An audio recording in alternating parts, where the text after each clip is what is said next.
வேதத்தை அனுதினமும் படிப்போம். வேதத்தை வருடம் முழுவதும் படிப்போம். இன்றைய வேத பகுதி எரேமியா 8ஆம் அதிகாரம், எபேசியர் 1ஆம் அதிகாரம், சங்கீதம் 76ஆம் அதிகாரம் மற்றும் நீதிமொழிகள் 29ஆம் அதிகாரம். எரேமியா 8ஆம் அதிகாரம். அக்காலத்திலே யூதாவினுடைய ராஜாக்களின் எலும்புகளையும் அவர்களுடைய பிரபுக்களின் எலும்புகளையும் ஆசாரியர்களின் எலும்புகளையும் தீர்க்கதரிசிகளின் எலும்புகளையும் எருசலேமுடைய குடிகளின் எலும்புகளையும் அவர்களுடைய பிரேத குழிகளிலிருந்து எடுத்து அவர்கள் நேசித்ததும் சேவித்ததும் பின்பற்றினதும் நாடினதும் பணிந்து கொண்டதுமாயிருந்த சூரியனுக்கும் சந்திரனுக்கும் வானத்தின் சர்வசேனைக்கு முன்பாக அவைகளை பரப்பி வைப்பார்கள் என்று கர்த்தர் சொல்லுகிறார். அவைகள் வாரி அடக்கம் பண்ணப்படாமல் பூமியின் மேல் எருவாகும். இந்த துஷ்ட வம்சத்தில் மீதியாயிருந்து என்னால் எல்லா இடங்களிலும் துரத்தி விடப்பட்டு மீந்திருக்கிற யாவருக்கும் ஜீவனை பார்க்கலும் மரணமே விருப்பமாயிருக்கும் என்று சேனைகளின் கர்த்தர் சொல்லுகிறார். நீ அவர்களை நோக்கி, விழுந்தவர்கள் எழுந்திருக்கிறதில்லையோ, வழிதப்பி போனவர்கள் திரும்புகிறதில்லையோ, ஆனாலும் எருசலேமியராகிய இந்த ஜனம் என்றைக்கும் வழிதப்பி போகிறதென்ன? கபடத்தை உறுதியாய் பிடித்திருக்கிறார்கள், திரும்ப மாட்டோம் என்கிறார்கள். நான் கவனித்து கேட்டேன், அவர்கள் யதார்த்தம் பேசவில்லை. என்ன செய்தேன் என்று சொல்லி தன் பொல்லாப்பு நிமித்தம் மனஸ்தாபப்படுகிறவன் ஒருவனும் இல்லை. யுத்தத்துக்குள் பாய்கிற குதிரையைப் போல அவரவர் வேகமாய் ஓடிப்போனார்கள். ஆகாயத்திலுள்ள நாரை முதலாய் தன் வேலையை அறியும். காட்டுப்புறாவும் கொக்கும் தகைவிலான் குருவியும் தாங்கள் வரத்தக்க காலத்தை அறியும். என் ஜனங்களோ கர்த்தர் நியாயத்தை அறியார்கள் என்று கர்த்தர் உரைக்கிறார் என்று சொல். நாங்கள் ஞானிகள் என்றும் கர்த்தருடைய வேதம் எங்களிடத்தில் இருக்கிறதென்றும் நீங்கள் சொல்லுகிறதப்படி மெய்யாகவே இதோ வேதபாரகரின் கள்ள எழுத்தானே அதை அபத்தமாக்குகிறது. ஞானிகள் வெட்கி கலங்கி பிடிபடுவார்கள். இதோ கர்த்தருடைய சொல்லை வெறுத்து போட்டார்கள். அவர்களுக்கு ஞானம் ஏது? ஆகையால் அவர்களுடைய ஸ்திரீகளை அந்நியருக்கும் அவர்களுடைய வயல்களை அவைகளை கட்டி கொள்பவர்களுக்கும் கொடுப்பேன். அவைகளிலே சிறியோர் தொடங்கி பெரியோர் மட்டும் ஒவ்வொருவரும் பொருளாசைக்காரராய் இருக்கிறார்கள். தீர்க்கதரிசிகள் தொடங்கி ஆசாரியர்கள் மட்டும் ஒவ்வொருவரும் பொய்யராயிருந்து சமாதானம் இல்லாதிருந்தும் சமாதானம் சமாதானம் என்று சொல்லி என் ஜனமாகிய குமாரத்தின் காயங்களை மேற்பூச்சாய் குணமாக்குகிறார்கள். தாங்கள் அருவருப்பானதை செய்தது நிமித்தம் வெட்கப்படுகிறார்களா? பரிசேதம் வெட்கப்படார்கள், நாணவும் அறியார்கள். ஆகையால் விழுகிறவர்களுக்குள்ளே விழுவார்கள். நான் அவர்களை விசாரிக்கும் காலத்திலே இடரண்டு போவார்கள் என்று கர்த்தர் சொல்லுகிறார். அவர்களை முற்றிலும் அழித்து போடுவேன் என்று கர்த்தர் சொல்லுகிறார். திராட்சை செடியிலே குலைகள் இராது, அத்தி மரத்திலே பழங்கள் இராது, இலையும் உதிரும். நான் அவர்களுக்கு கொடுத்தது அவர்களை விட்டு தாண்டி போகும் என்று சொல். நாம் சும்மா இருப்பானேன்? கூடி வாருங்கள், நாம் அரணான பட்டணங்களுக்குள் பிரவேசித்து அங்கே சங்காரமாவோம். நாம் கர்த்தருக்கு விரோதமாய் பாவம் செய்தபடியால் நம்முடைய தேவனாகிய கர்த்தர் நம்மை சங்காரம் பண்ணி நமக்கு பிச்சு கலந்த தண்ணீரை குடிக்க கொடுக்கிறார். சமாதானத்துக்கு காத்திருந்தோம், பிரயோஜனமில்லை. ஆரோக்கிய காலத்துக்கு காத்திருந்தோம், இதோ ஆபத்து.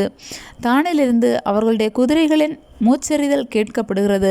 அவர்களுடைய பலத்த அசுவங்கள் கனைக்கிற சத்தத்தினால் தேசமெல்லாம் அதிருகிறது. அவர்கள் வந்து தேசத்தையும் அதில் உள்ளவைகளையும் பட்டணத்தையும் அதன் குடிகளையும் பட்சிப்பார்கள். மெய்யாய் இதோ தடை கட்டப்படாத சர்ப்பங்களையும் கட்டுவிரியன்களையும் உங்களுக்குள் அனுப்புகிறேன். அவைகள் உங்களை கடிக்கும் என்று கர்த்தர் சொல்லுகிறார். நான் சஞ்சலத்தில் ஆறுதலிடைய பார்த்ததும் என் இருதயம் பலட்சியமாய் இருக்கிறது. இதோ சியோனில் கர்த்தர் இல்லையோ, அதில் ராஜா இல்லையோ என்று என் ஜனமாகிய குமாரத்தி தூரதேசத்திலிருந்து கூப்பிடும் சத்தம் கேட்கப்படுகிறது. ஆனால் அவர்கள் தங்கள் ரூபங்களினாலும் அந்நியரின் மாயைகளினாலும் எனக்கு கோபம் உண்டாக்குனது என்ன என்கிறார். அறுப்பு காலம் சென்றது, கோடை காலமும் முடிந்தது, நாமோ ரட்சிக்கப்படவில்லை. என் ஜனமாகிய குமாரத்தின் காயங்களினால் நானும் காயப்பட்டேன், கரிகரத்திருக்கிறேன். திகைப்பு என்னை பிடித்தது. கீலேயாத்திலே பிசின் தைலம் இல்லையோ, ரண வைத்தியனும் அங்கே இல்லையோ? பின்னே ஏன் என் ஜனமாகிய குமாரத்தி சொஸ்தமடையாமற் போனாள்? எபேசியர் 1ஆம் அதிகாரம். தேவனுடைய சித்தத்தினாலே இயேசு கிறிஸ்துவனுடைய அப்போஸ்தலனாகிய பவுல் எபேசுவிலே கிறிஸ்து இயேசுவுக்குள் விசுவாசிகளாய் இருக்கிற பரிசுத்தவான்களுக்கு எழுதுகிறதாவது: நம்முடைய பிதாவாகிய தேவனாலும் கர்த்தராகிய இயேசு கிறிஸ்துவினாலும் உங்களுக்கு கிருபையும் சமாதானமும் உண்டாவதாக. நம்முடைய கர்த்தராகிய இயேசு கிறிஸ்துவின் பிதாவாகிய தேவனுக்கு ஸ்தோத்திரம். அவர் கிறிஸ்துவுக்குள் உன்னதங்களிலே ஆவிக்குரிய சகல ஆசீர்வாதத்தினாலும் நம்மை ஆசீர்வதித்திருக்கிறார். தமக்கு முன்பாக நாம் அன்பில் பரிசுத்தமுள்ளவர்களும் குற்றமில்லாதவர்களுமாய் இருப்பதற்கு அவர் உலகத் தோற்றத்திற்கு முன்னே கிறிஸ்துவுக்குள் நம்மை தெரிந்து கொண்டபடியே பிரியமானவருக்குள் தாம் நமக்கு தந்தருளின தம்முடைய கிருபையின் மகிமைக்கு புகழ்ச்சியாக தம்முடைய தயவுள்ள சித்தத்தின்படியே நம்மை இயேசு கிறிஸ்து மூலமாய் தமக்கு சுவிகார புத்திரராகும்படி முன்குறித்திருக்கிறார். அவருடைய கிருபையின் ஐஸ்வர்யத்தின்படியே இவருடைய இரத்தத்தினாலே பாவ மன்னிப்பாகிய மீட்பு இவருக்குள் நமக்கு உண்டாயிருக்கிறது. அந்த கிருபையை அவர் சகல ஜனத்தோடும் புத்தியோடும் எங்களிடத்தில் பெருகப்படினார். காலங்கள் நிறைவேறும்போது விளங்கும் நியமத்தின்படி பரலோகத்தில் இருக்கிறவைகளும் பூலோகத்தில் இருக்கிறவைகளும் ஆகிய சகலமும் கிறிஸ்துவுக்குள்ளே கூட்டப்பட வேண்டுமென்று தமக்குள்ளே தீர்மானித்திருந்த தம்முடைய தயவுள்ள சித்தத்தின் இரகசியத்தை எங்களுக்கு அறிவித்தார். மேலும் கிறிஸ்துவின் மேல் முன்னே நம்பிக்கையாயிருந்த நாங்கள் அவருடைய மகிமைக்கு புகழ்ச்சியாய் இருக்கும்படிக்கு தமது சித்தத்தின் ஆலோசனைக்கு தக்கதாக எல்லாவற்றையும் நடப்பிக்கிற அவருடைய தீர்மானத்தின்படியே நாங்கள் முன்குறிக்கப்பட்டு கிறிஸ்துவுக்குள் அவருடைய சுதந்திரராகும்படி தெரிந்து கொள்ளப்பட்டோம். நீங்களும் உங்கள் ரட்சிப்பின் சுவிசேஷமாகிய சத்திய வசனத்தை கேட்டு விசுவாசிகளான போது வாக்குத்தத்த பண்ணப்பட்ட பரிசுத்த ஆவியால் அவருக்குள் முத்திரை போடப்பட்டீர்கள். அவருக்கு சொந்தமானவர்கள் அவருடைய மகிமைக்கு புகழ்ச்சியாக மீட்கப்படுவார்கள் என்பதற்கு ஆவியானவர் நம்முடைய சுதந்திரத்தின் அச்சாரமாக இருக்கிறார்.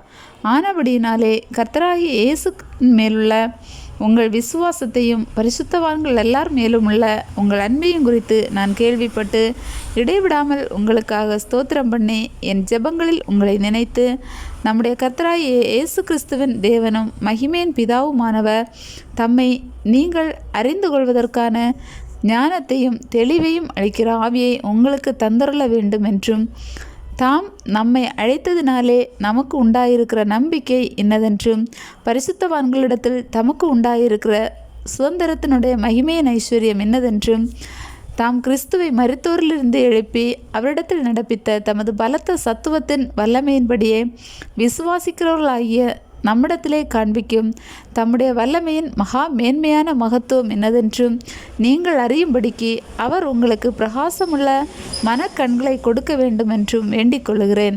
எல்லா துரைத்தனத்துக்கும் அதிகாரத்துக்கும் வல்லமைக்கும் கர்த்தத்துவத்துக்கும் இம்மையில் மாத்திரமல்ல மறுமையிலும் பேர் பெற்றிருக்கும் எல்லா நாமத்துக்கும் மேலாய் அவர் உயர்ந்திருக்கத்தக்கதாக அவரை உன்னதங்களில் தம்முடைய வலது பாரிசத்தில் உட்காரும்படி செய்து எல்லாவற்றையும் அவருடைய பாதங்களுக்கு கீழ்ப்படுத்தி எல்லாவற்றையும் எல்லாவற்றாலும் நிரப்புகிறவருடைய நிறைவாகிய சரீரமான சபைக்கு அவரை எல்லாவற்றிற்கும் மேலாக தலையாக தந்தருளினார். சங்கீதம் 76 அதிகாரம். யூதாவில் தேவன் அறியப்பட்டவர், இஸ்ரவேலில் அவருடைய நாமம் பெரியது. சாலேமில் அவருடைய கூடாரமும் சியோனில் அவருடைய வாசஸ்தலமும் இருக்கிறது. அங்கே இருந்து வில்லின் அம்புகளையும் கேடகத்தையும் பட்டயத்தையும் யுத்தத்தையும் முறித்தார். மகத்துவம் உள்ளவரே, கொள்ளையுள்ள பர்வதங்களை பார்க்கிலும் நீர் பிரகாசம் உள்ளவர். தைரிய நெஞ்சுள்ளவர்கள் கொள்ளையிடப்பட்டு நித்திரையடைந்து அசந்தார்கள். வல்லமையுள்ள எல்லா மனுஷருடைய கைகளும் அவர்களுக்கு உதவாமற் போயிற்று. யாக்கோபின் தேவனே, உம்முடைய கண்டிதத்தினால் இரதங்களும் குதிரைகளும் உறங்கி விழுந்தது. நீரே பயங்கரமானவர். உமது கோபம் மூழும்போது உமக்கு முன்பாக நிற்பவன் யார்? நியாயம் விசாரிக்கவும் பூமியில் சிறுமைப்பட்டவர்கள் யாவரையும் ரட்சிக்கவும் தேவரீர் எழுந்தருளின போது வானத்திலிருந்து நியாய தீர்ப்பு கேட்க பண்ணினீர். பூமி பயந்து அமர்ந்தது. மனுஷனுடைய கோபம் உமது மகிமையை விளங்க பண்ணும். மிஞ்சும் கோபத்தை நீர் அடக்குவீர். பொருத்தனை பண்ணி அதை உங்கள் தேவனாகிய கர்த்தருக்கு நிறைவேற்றுங்கள். அவரை சூழ்ந்திருக்கிற அனைவரும் பயங்கரமானவருக்கு காணிக்கைகளை கொண்டு வர கடவர்கள். பிரபுக்களின் ஆவியை அடக்குவார். பூமியின் ராஜாக்களுக்கு அவர் பயங்கரமானவர். நீதிமொழிகள் 29 அதிகாரம். அடிக்கடி கடிந்து கொள்ளப்பட்டும் தன் பிடரியை கடினப்படுத்துகிறவன் சகாயமின்றி சடுதியில் நாசமடைவான்.